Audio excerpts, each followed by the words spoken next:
Good morning, students. Welcome back in your English class. Today we will do our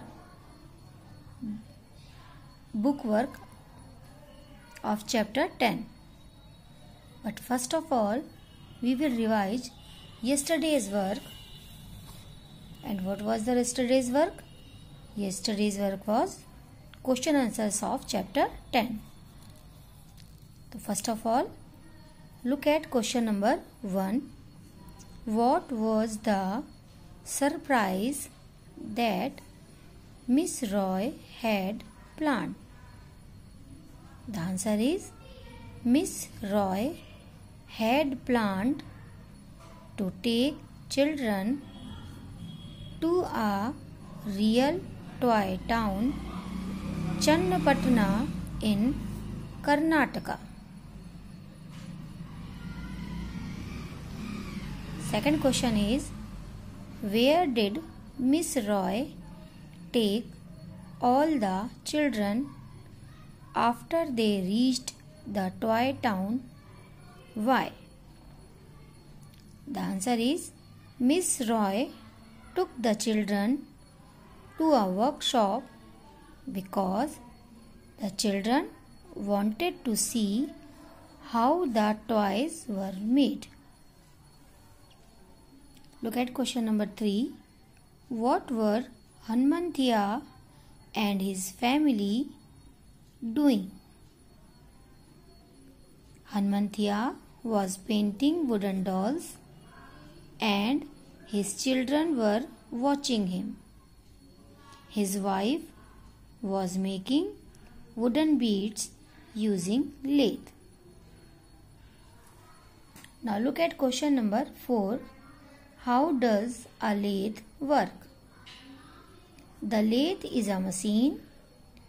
It has a wooden stick that turns round and round very fast, and by the help of a thread, the tip of the stick is cut in the shape of an oval bead. Now look at question number 5. Describe the dolls that the speaker and her friend Usha got. The answer is the speaker's doll wore a red dress and her friend Usha's doll wore a blue dress. These were 5 question answers you have done yesterday. Now we will do our exercise of chapter 10. So take out page number 91. Question number B. Choose the correct answer. Look at first question. East Point High School planned to take the children to a. East point high school ने बच्चों को ले जाने की योजना बनाई. कहाँ ले जाने की योजना बनाई? The option is park, toy store या टॉय टाउन. कहाँ ले जाने की योजना बनाई थी बच्चों? So the answer is toy town.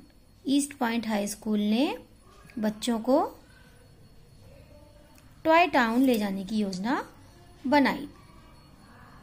Now look at question number 2. When the children reached the town, जब बच्चे टाउन पहुंचे, they could see, वो देख सकते थे, everywhere, हर तरफ. क्या देख सकते थे?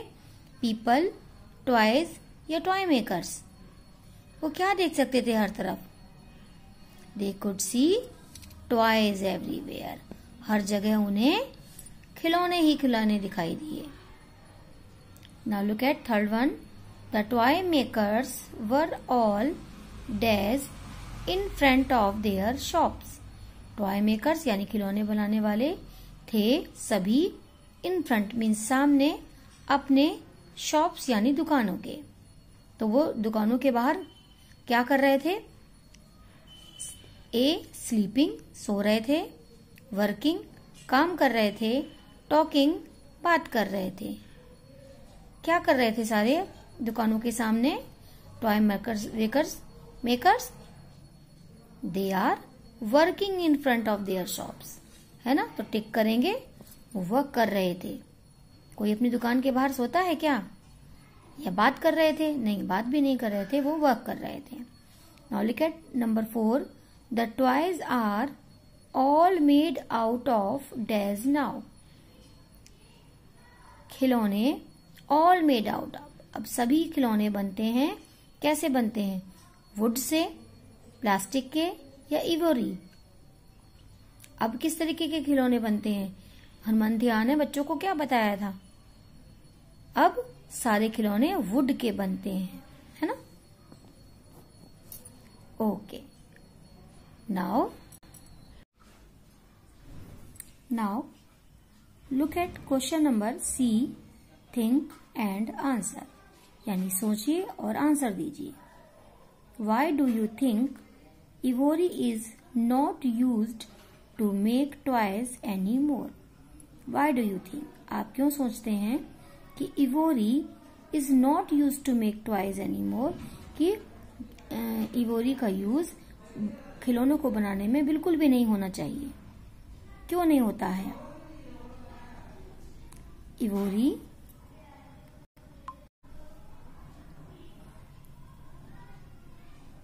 is not used to make toys anymore because ivory comes from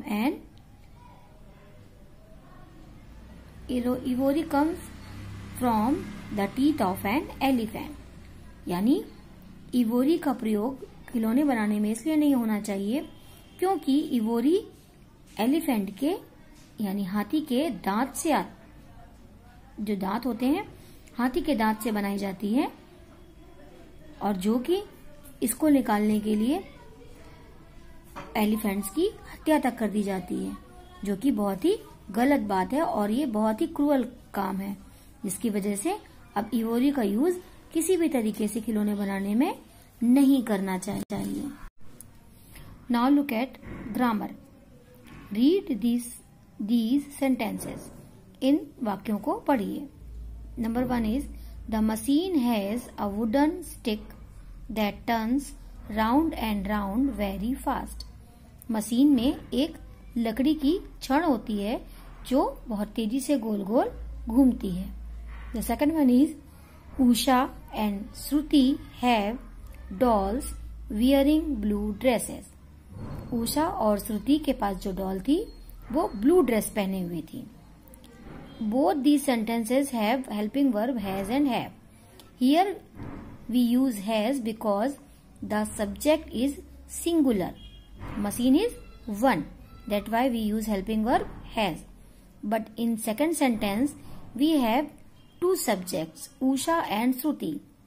When our subject is plural, we use helping verb have, like this sentence.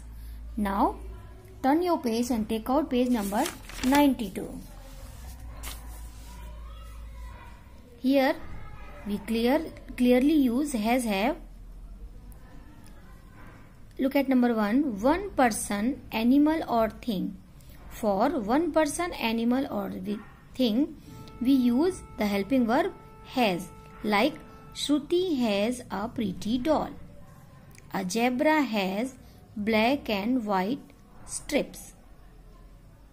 Or the second rule is he, she or it.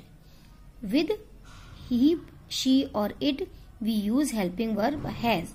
Like she has 5 toffees. It is a caterpillar. It has many tiny legs.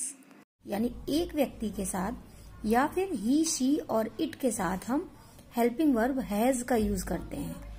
और has का मतलब होता है जब कोई चीज किसी के पास होती है। Example, Shruti has a pretty doll. Shruti के पास एक खूबसूरत गुड़िया है। A zebra has black and white stripes, यानी जेब्रा के काली और सफेद पट्टियां होती हैं। As it is she has 5 toffees. उसके पास 5 टॉफियां हैं। इट इज अ कैटरपिलर, यह एक कैटरपिलर है। It it has many tiny leg, और इसके बहुत सारे छोटे छोटे पैर हैं।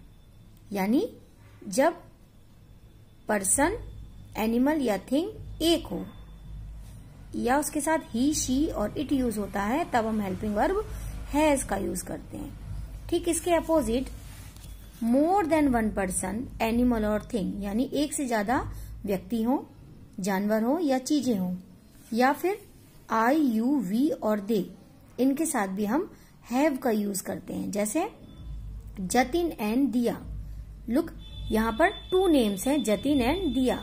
हैव आ गोल्ड फिश, इनके पास क्या है, एक गोल्ड फिश है। जिराफ्स हैव लॉन्ग नेक्स, यहाँ जिराफ्स यानी बहुत सारे जिराफ्स के लिए कहा गया है कि जिराफ्स के क्या होती है, लॉन्ग नेक, यानी लंबी गर्दन होती है। अगर एक जिराफ के लिए हम कहते हैं कि जिराफ, तो यहाँ पर हेल्पिंग वर्ब हैज यूज होता है, यानी जिराफ हैज लॉन्ग नेक, तब नेक्स भी नहीं होता। लेकिन यहाँ कई सारे जिराफों के बारे में बात कर रहे हैं, तो उनकी नेक्स भी ज्यादा होंगी और उनके लिए हेल्पिंग वर्ब हैव यूज होगा।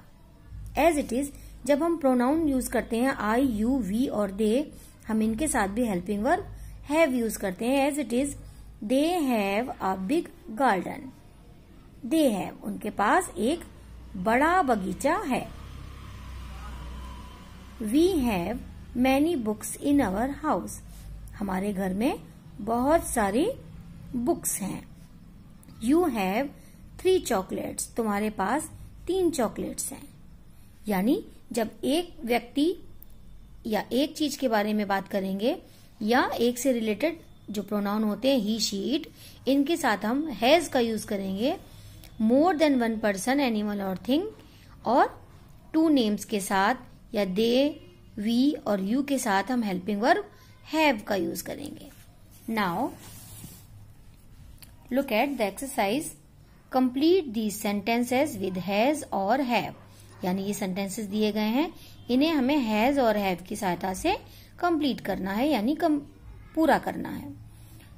One has been done for you, butterflies have but beautiful wings, butterflies यानी तितलियों के खूबसूरत पंख होते हैं। अगर एक तितली के बारे में कहते हैं कि बटरफ्लाई के खूबसूरत पंख होते हैं, तो बटरफ्लाई में हम हैज यूज करते हैं। बट यहाँ कह रहे हैं तितलियों यानी बटरफ्लाईज, ये उसका प्लूरल है, बहुत सारे हैं, उसके लिए हम हैव यूज करेंगे। Now look at another sentence, a fan dash 3 blades, a fan यानी एक पंखे के 3 ब्लेड्स होते हैं, तो एक के लिए हम कौन सा हेल्पिंग वर्ब यूज करेंगे, हैज या हैव। मैंने अभी क्या बताया था, एक से ज्यादा के लिए हैव यूज करते हैं और 1 सब्जेक्ट के लिए हम हैज यूज करते हैं। इट मीन्स आ फैन के लिए हम हैज का यूज करेंगे। Now look at number 3 sentence, Anjali and Shweta dash many friends, Anjali और श्वेता के बहुत सारे दोस्त हैं। तो यहाँ सब्जेक्ट कितने हैं हमारे, 2, अंजलि एंड श्वेता, और 2 सब्जेक्ट यानी प्लूरल सब्जेक्ट है, तो हम कौन सा हेल्पिंग वर्ब यूज करेंगे, have. So right here have. Now look at number 4 sentence, Amrita dash a box of 12 crayons, Amrita के पास एक बॉक्स है, एक बक्सा है, उसमें क्या है, 12 crayons, यानी इसमें 12 crayons हैं। तो अमृता कितनी है, सब्जेक्ट हमारा क्या है, सिंगुलर, 1 है, 1 पर्सन है, तो हम इसमें क्या यूज करेंगे, helping verb has. So right here has. Now look at number 5 sentence, I dash 2 sisters, यानी मेरे 2 बहनें हैं। She dash an older brother, और उसके पास एक बड़ा भाई है। तो आई के साथ हमने क्या बताया था, आई के साथ कौन सा हेल्पिंग वर्ब यूज होता है, हैव, क्योंकि आई प्लूरल माना जाता है। आई हैव 2 sisters, मेरी 2 बहनें हैं। और she dash an older brother, सी के साथ कौन सा हेल्पिंग वर्ब यूज होता है, अभी क्या हमने यूज करा, has. She has an older brother, और उसका एक बड़ा भाई है। Now look at next sentence, the monkey dash a long tail, मंकी के एक लंबी पूंछ होती है। तो मंकी कितने हैं यहाँ पर, here is only 1 monkey, that's why we use helping verb has. The monkey has a long tail. Student, this is the work you will do in your textbook. Till then, our next video. Goodbye everyone.